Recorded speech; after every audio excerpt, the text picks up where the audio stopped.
Hello, আসসালামু আলাইকুম। আজকে একটু সময় পেয়েছি, তাই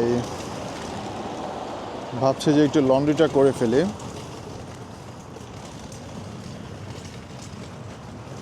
এই যে আজকে আমি দেখাবো যে কীভাবে এখানে এই দেশে লন্ড্রি করতে হয়। আমরা বাংলাদেশে যেমন বাসায় কাপড় চোপড় ধুতাম, এখানে এমনটা কেউ করে না। এখানে হচ্ছে সবাই লন্ড্রিতে যায়, কাপড় চোপড়, তারপর ডিটারজেন্ট সব কিছু নিয়ে সবাই লন্ড্রিতে চলে যায়। সেখানে হচ্ছে উইদিন 1 or 2 আওয়ার্সের মধ্যে তারা দেখা যায় যে সব কাপড় চোপড় ধুয়ে এবং শুকিয়ে তারপর সেটা আবার বাসায় নিয়ে আসে।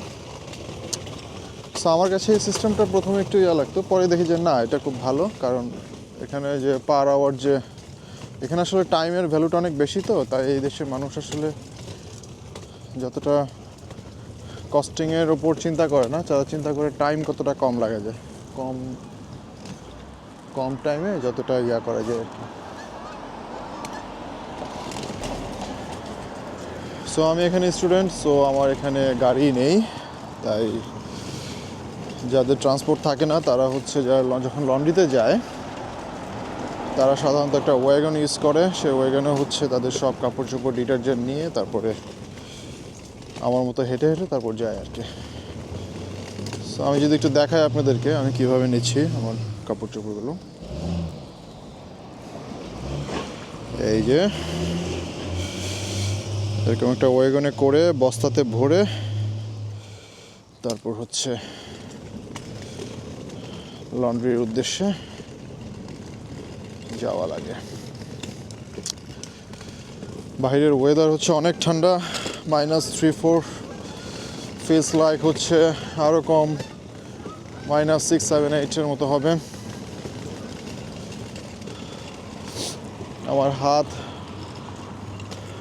লিটারেলি হচ্ছে কেমন যেন শক্ত হয়ে যাচ্ছে।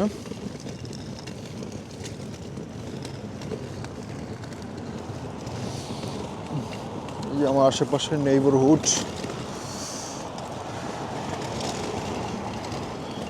কিছুক্ষণ পর হচ্ছে সন্ধ্যা হয়ে যাবে। এখন দিন অনেক ছোট, দেখা যায় 4টা 4:30টায় এখানে সন্ধ্যা হয়ে যায়।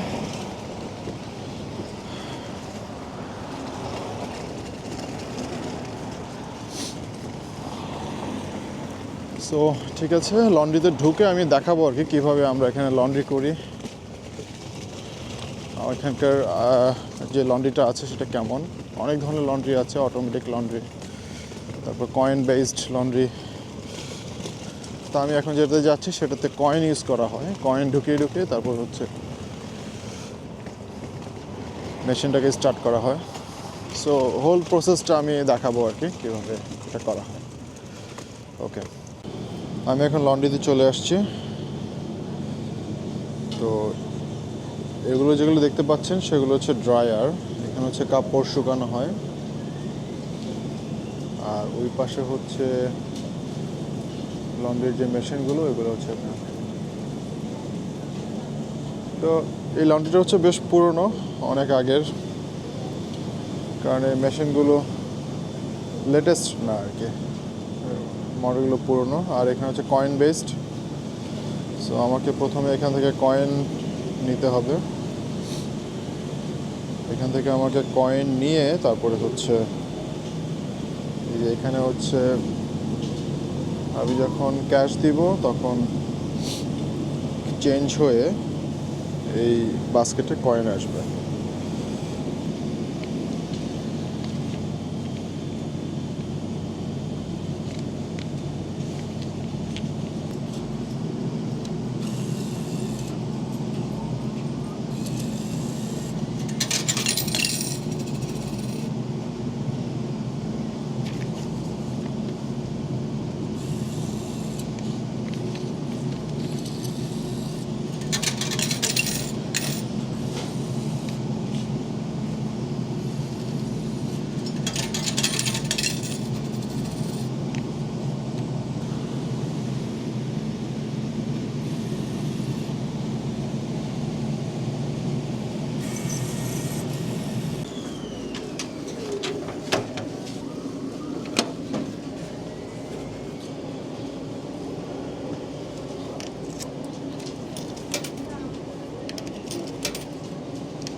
সরি।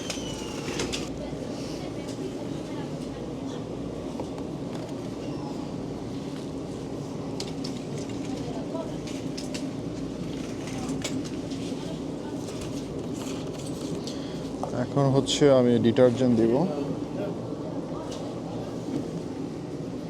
আমি এখানে লিকুইড ডিটারজেন্ট ইউজ করছি। সো প্রথমে একটু অল্প করে দেব, তারপরে হচ্ছে যখন মেশিনটা রান করব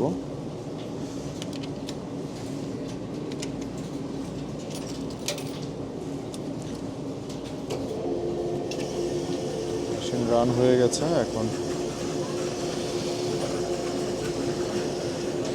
ডিটারজেন্ট কয়েক ধাপে দিতে হয়, এখন একটু দিলাম, পরে আবার এখন প্রি ওয়াশ হচ্ছে। প্রি ওয়াশ করার পর যখন ওয়াশ হবে তখন আবার দিব,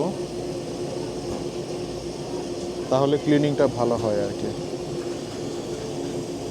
কারণ প্রথমে যদি আপনি একসাথে বেশি ডিটারজেন্ট দিয়ে দেন, পরে প্রি ওয়াশে যখন পানিটা ফেলে দিবে তখন দেখা যাবে যে আর ডিটারজেন্ট পাবে না পর যখন ফুল ওয়াশ করা হবে আর কি। সো এটি যদি কাছ থেকে দেখায় আপনাদেরকে,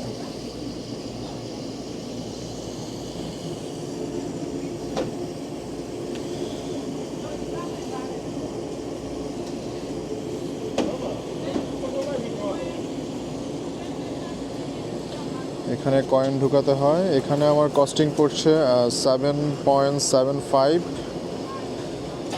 ঠিক আছে, অলমোস্ট $8। এই মেশিনগুলো অনেক পুরনো, কয়েন বেসড, তো দেখা যাবে কয়েক বছর পর আর এগুলো থাকবে না। কিছু দূরে আরেকটা লন্ড্রি আছে, সেখানে আবার মানে কার্ড সিস্টেম আর কি, ক্রেডিট কার্ড ডেবিট কার্ড দিয়ে ওখানে। ওই মেশিনগুলো একটু অত্যাধুনিক, কিন্তু প্রাইস একই, প্রাইস অলমোস্ট সেম।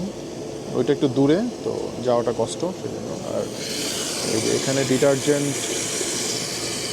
ডিটারজেন্ট দিতে হয়, আর এখান থেকে পানিটা যায়, তো একটু নোংরা। এই লন্ড্রিটা একটু পুরনো তো, আর একটু নোংরা আর কি। কিন্তু এখানে কাস্টমার অনেক আসে, অনেক কাস্টমার। ওখানে ড্রাইং হচ্ছে, এগুলো হচ্ছে ওয়াশিং মেশিন, আর ওগুলো হচ্ছে ড্রাইং মেশিন। তো যখন এটা কমপ্লিট হবে তখন আমি দেখাবো আর কি ড্রাইংটা। তো আমি আরেকটু ডিটারজেন্ট দেই।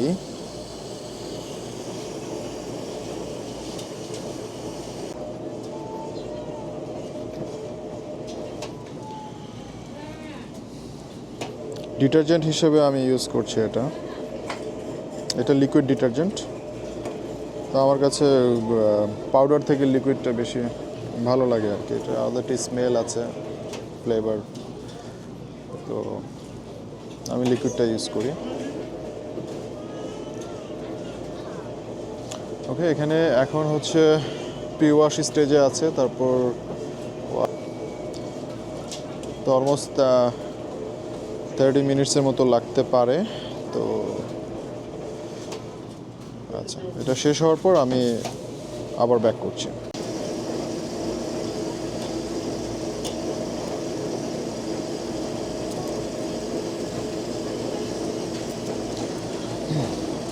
এখানে একটা প্রবলেম হতে পারে, এটা হচ্ছে যে আমার হাতে যে কয়েনগুলো আছে এগুলো হচ্ছে এক একটা কোয়ার্টার করে। তো $1 হচ্ছে 4টা কয়েন আর কি। তো দেখা যায় আমি যদি $5 এখানে দেই তাহলে আমাকে 20 কয়েন্স আমাকে এখান দিয়ে করতে হয়। এটা অনেকের কাছে হ্যাসেল মনে হয়। ওয়াশিং কমপ্লিট হয়ে গেল। এখন হচ্ছে এই বাস্কেটে কাপড়গুলো নিয়ে যেতে হবে ওইখানে ড্রায়ার মেশিনে। এটা হচ্ছে ড্রায়ার। এখানে কাপড়গুলো লোড করার পরে, ওটাও কয়েন বেসড, এখানে কয়েন দিতে হবে। এখানে মেনুটা চেঞ্জ করা যায়, মিডিয়াম, হাই। আমি হাইতে দিয়ে রাখি কারণ কিছু মোটা কাপড় আছে। আর হচ্ছে 25 সেন্ট করে কোয়ার্টার, মানে 1 কোয়ার্টার 25 সেন্ট। তো তো এই মেশিনটা হচ্ছে এখানে আমাকে কয়েনটা দিতে হবে।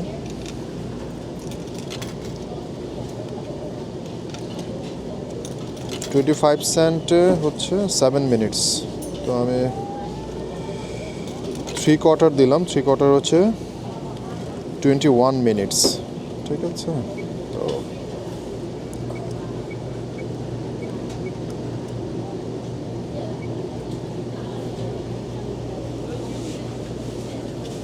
ওকে, মেশিন চালু হয়ে গেল।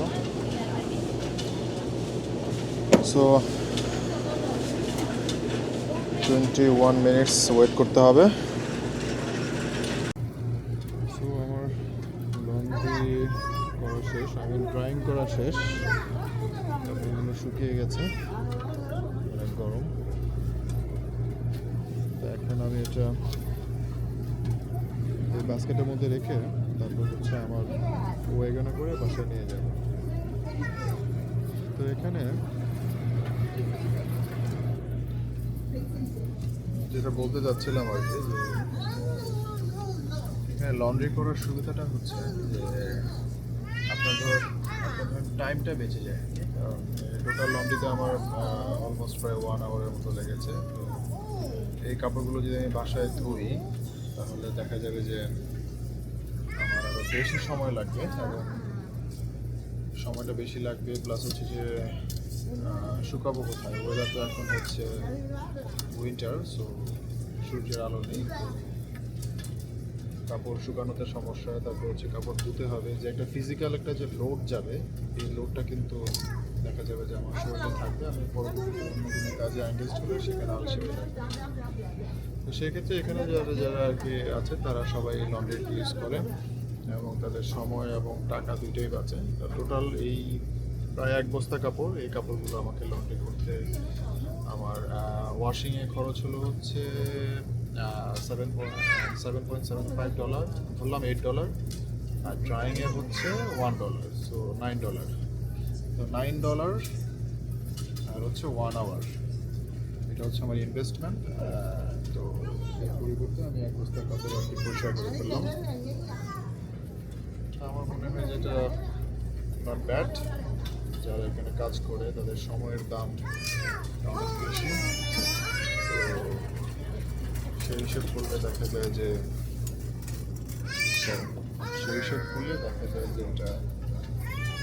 এটাই আমার মনে হয় হওয়া উচিত। আজকে এই পর্যন্তই, অন্য কোনো দিন অন্য কোনো ভিডিও নিয়ে আবার আসবো। আসসালামু আলাইকুম।